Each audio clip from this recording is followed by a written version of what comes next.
Hello, friends. This is Dave Hurwitz, executive editor at ClassicsToday.com, here to talk about a rather remarkable release from Australian Eloquence, Virtuoso, an 11 CD set documenting 100 performances by 77 different pianists from 1992 to 2016 at the Sydney Piano Competition. Now, a set like this is obviously rather unique. It was licensed by Decca from the Australian Broadcasting Corporation and put together by Australian Universal Director and Australian Eloquence genius Cyrus Meher-Homji, himself an extremely fine pianist. And, there are some things that I think in this music business, this crazy world of classical music, that you can simply trust. I hope that I'm one of those things. My good colleague Christophe Huss at Le Devoir newspaper in Montreal is another critic. You can always trust him. Rob Cowan at Gramophone, who I argued with about Fort Wengler on the Presto Classical website, another very solid and trustworthy guy. I mean, there are people in this business, I think, who are, everybody's got their opinions, everybody's got their tastes, but who are honest enough to admit what their biases are, let you know what their preferences are, let you know what their preferences are, and guide you reliably. And one of those people, unquestionably, is Mr. Cyrus Meher-Homji in Australia. You know this from the marvelous Australian Eloquence releases that I've been talking about in this series of videos, the Markevich boxes. It's just endless quantities of good stuff that he's discreetly and carefully and lovingly releasing, and doing so with first-class quality and values. And this is no exception. It really isn't. It's quite marvelous. Now, Jed Disler reviewed this set as a Classics Today insider. So those of you who are insiders, feel free to go over there and have a look at Jed's review as well. I obviously cannot go through every single thing that's in this box. It just isn't possible. But I can tell you what's on it and how it's organized, and just leave aside the question of quality, because it's all good. It's really very simple. You may have your own preferences in individual works, and very strong ones, and that's perfectly fine. But there is no question that as a sample of the talent on offer, the best talent on offer at the Sydney Piano Competition, it's here. And as a result of that, there's nothing to criticize in terms of the performances. It's all a question of personal taste, but you've got 77 artists doing their absolute best work on 11 CDs. So it's not just a collection that gives you a representative sample of what's going on at the Sydney Piano Competition. It's also a superb documentary overview of the modern piano repertoire, because that's what these people play. And so it's great whether you're a beginner, a classical music beginner, or a connoisseur. You're going to hear amazing, amazing pianism all through this series. So it only remains to go through the box and tell you what's in it, let you know what the highlights are. And fortunately, you have both booklets and, little card things here that actually tell you. I mean, it has documentation, wonder of wonders, traditional values in classical music, such as telling you what people are playing and where to find it. I just love things like that, don't you? Let's look at disc one. The collection is organized as a certain chronological survey of the piano literature that was played at various Sydney piano competitions. We begin with Baroque, and Baroque consists, not surprisingly, of Bach and Handel, but most of all, Scarlatti. Yes, lots of Scarlatti. A fabulous overview of everything you can do with Scarlatti on the modern piano. So Baroque consists of the Bach Toccata in C minor, and the Prelude and Fugue in F minor from Book 1, number 12 of the Well-Tempered Clavier. Handel's Chaconne in G major, rather marvelously played by Masataka Goto. I have to say who these people are. And let's see, Bach's Chaconne from the Partita, arranged by Busoni. Oh, that's such a marvelous arrangement. And then you get, in between these items, a large survey. Let's see, 1, 2, 3, 4, 5, 6, 7, 8, 9, 10, 11, 12, 13, 14, about 15 or so Scarlatti sonatas. It's a wonderful disc. It really is. That gives you everything you need to know about Baroque music on the piano. Splendidly played. It's everybody's best effort. I mean, you can't go wrong there. And you also have to remember that when you're at, the competition level at this very, very, very high level of performance, you're not talking about, students. You're talking about professionally trained pianists. I mean, they're entering competitions. They're trying to further their careers. But these people are ready. I mean, they are done. They are fully baked. I mean, beautifully baked. Later, some of them would probably get over-baked and be too well done. But right now, they're just nice and crispy and golden and ready to rock. So there you go, Baroque music. Then we get Mozart, Haydn, Schubert, and Beethoven. This is, CD 2. And you get the Mozart Piano Sonata in F major, Koelschel 533, 494. It's one of those combination Koelschel number things. And Haydn Sonata number 58 in C major. Oh, it's so wonderful. Such a wonderful piece, played by Roger Wright. It's terrific.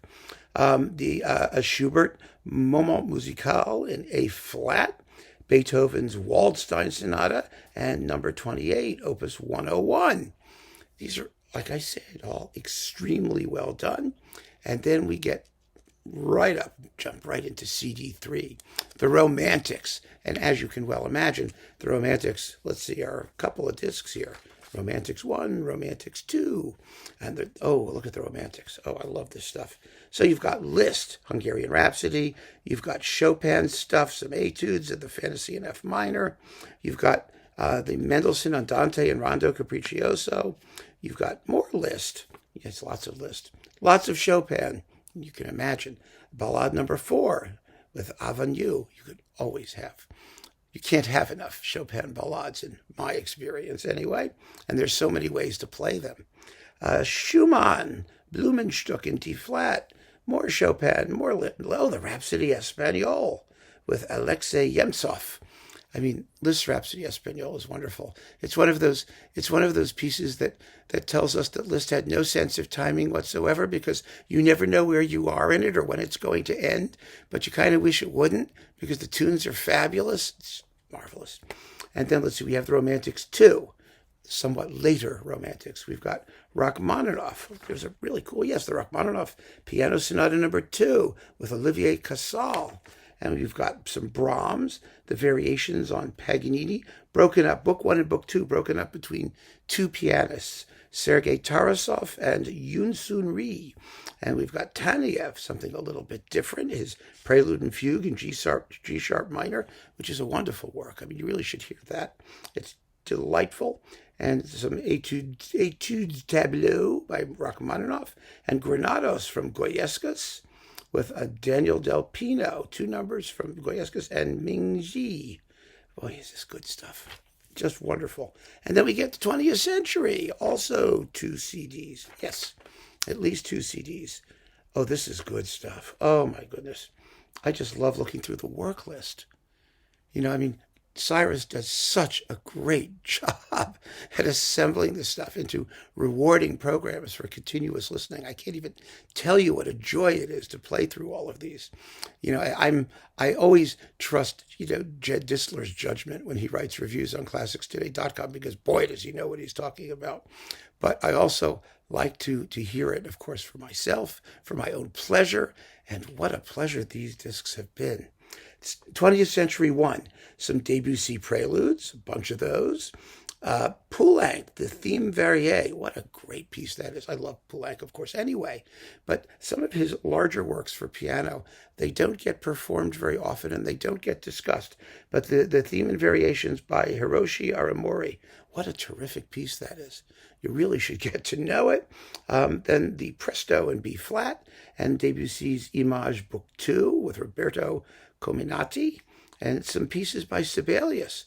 I mean, that's, how many people play Sibelius piano music at competitions? I mean, at the competition level, because of course they're supposed to be so non-pianistic, but they are wonderfully evocative, and some of them are really great music. And from Ravel's Miroir, a couple numbers of that, and more Sibelius from his Impromptus, Opus 5, and of course David Fong has to fling himself at Ravel's La Valse. This is a very exciting performance. La Valse usually takes around 12 minutes, 13 minutes, 12 minutes and a bit. This takes 10 minutes and 54 seconds. So you know that this is a take no prisoners performance of La Valse. It's from 2008. And then we get the 20th Century Volume 2, Etudes by Scriabin, played by Clemens Leske, and some more Scriabin etudes, Shostakovich from his Preludes and Fugues, Prokofiev, lots of Russians here, the Piano Sonata No. 7 by Vitaly Samoshko, a really beautiful performance of that, and the Shchedrin Humoresque, and the Scriabin Piano Sonata No. 2, and Shostakovich's Piano Sonata No. 1. How many people ever play that? It's a fun early work. It really is single movement, 13 minutes long. The Prokofiev Toccata and Nikolai Kapustin. Oh, it's so good to hear some Kapustin mixed in with these pieces. He was such a great composer. From the 8 Concert Etudes, Opus 40, played by Tatiana Kolesova. Great stuff. Now, the 20th Century Volume 3.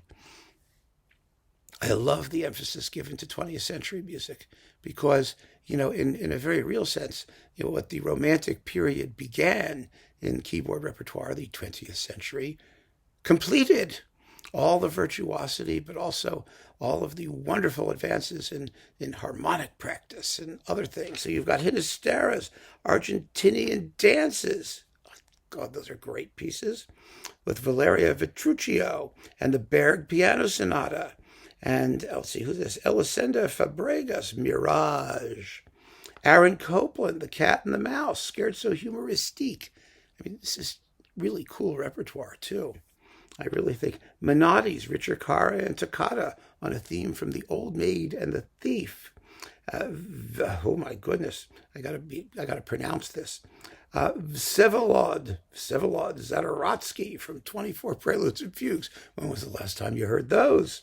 And some Ligeti etudes. You gotta have Ligeti etudes. Those are sort of the virtuoso standard for contemporary etude writing, and they are splendid pieces.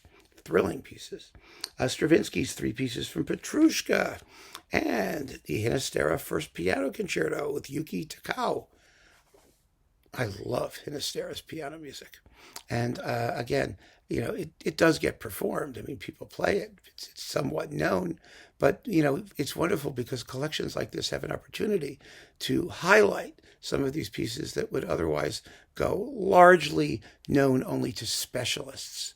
And this is a collection. I mean, this is a collection for general listeners.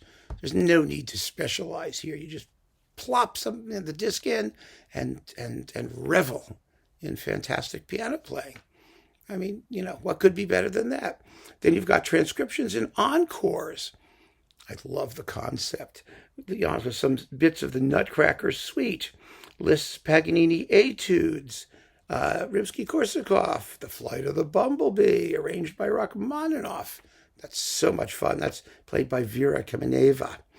Percy Granger's Ramble on Love, that Gluck melody thing, arranged by Giovanni Scambati. That's on that Nelson Freire disc of encores, pieces that every pianist knew and used to play at the end of recitals. Sometimes it's funny how we have to make programs of them now in order for people to hear them, because most of the time you're going to hear them on discs. So the only way you hear encores, because you're not going to be at a recital, is a separate program devoted to encores. Mendelssohn, arranged by Rachmaninoff, the Scherzo from A Midsummer Night's Dream. Wagner's Isolde's Liebestod, arranged by Liszt, played by Constantin Chambray. And let's see, Schumann's Widmung. Boy, that's an arrangement that even I played. Boy, oh boy. And Percy Granger's Paraphrase on the Waltz of the Flowers. Then we've got Weber's Piano Sonata No. 1, the Perpetuum Mobile. Weber's piano sonatas are also terribly neglected. They're wonderful, wonderful pieces. Real sort of landmarks in the evolution of modern piano technique. They're splendid. Balakirov's Islami. That's kind of juicy just to be an encore. I mean, it's over 9 minutes long in this performance by John Chen. Schubert arrangements by Liszt. Edward MacDowell's Witch's Dance. Remember that? All you piano people? You used to see it in those books of piano miniatures. There's always MacDowell's Witch's Dance, the Hexentanz, and the Schultz-Evler Arabesque on the beautiful Blue Danube, and Pierre Sancan's Mouvement, played by Olivier Casal. Great stuff. Then we've got a disc of obligatory but good Australian piano music. They've got to pay homage to the appropriate Australian hometown crew. And some of these composers are pretty well known. Peter Sculthorpe is quite well known. Elena Katz-Chernin sounds like she's worth getting to know. Arthur Benjamin, of course. And let's see, Gordon Kirby, Andrew Ford, and let's see, Anne Carr Boyd, Carl Vine, who's a terrific composer, Roy Agnew, and Brett Dean, and let's see, who else? Graham Hare and Roger Smalley. I mean, some of you who are more avid classical music folks will be quite aware of some of these people and some of their music, which is often excellent. And then we get piano concertos. 2 discs of piano concertos. Oh boy. This is, of course, the meat and potatoes stuff that we've all been waiting for. And by the way, the sonics are very, very good in all of these productions. They're good, serious broadcast quality sonics, radio broadcast stuff, because these come from the ABC archives, and you don't have to make allowances for the sonics. They're really quite good. You get the Rachmaninoff Paganini Rhapsody with Vitaly Samoshko, Liszt Piano Concerto No. 1 with Duncan Gifford, Prokofiev's Third Piano Concerto with Olivier Casal. Jed particularly liked this Prokofiev Third, and he's right. He's right, folks. I kid you not. It's a wonderful performance. And you also get the Prokofiev Piano Concerto No. 2. It's very interesting how the second piano concerto has gone from being, the neglected, well, all of the Prokofiev piano concertos are kind of neglected aside from the first and third. But the second was as good as unknown 20 years ago.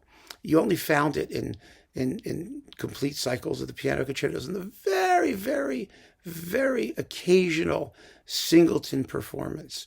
But now, and because of the monster cadenza in the first movement, which is one of the most insane pieces of music in any piano concerto, it seems to have become popular, even as a competition piece. And it's a bear of a concerto.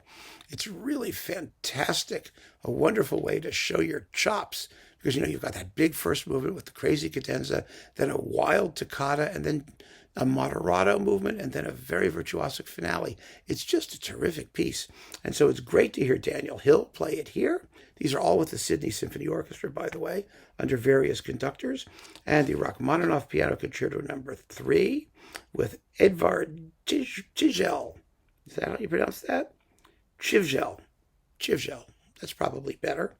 And there we go. That is the Sydney Piano Competition.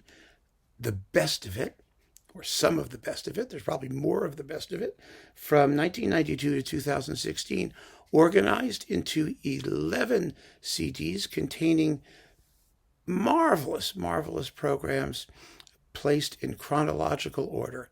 It's just a beautiful, beautiful set, done the way these things ought to be done.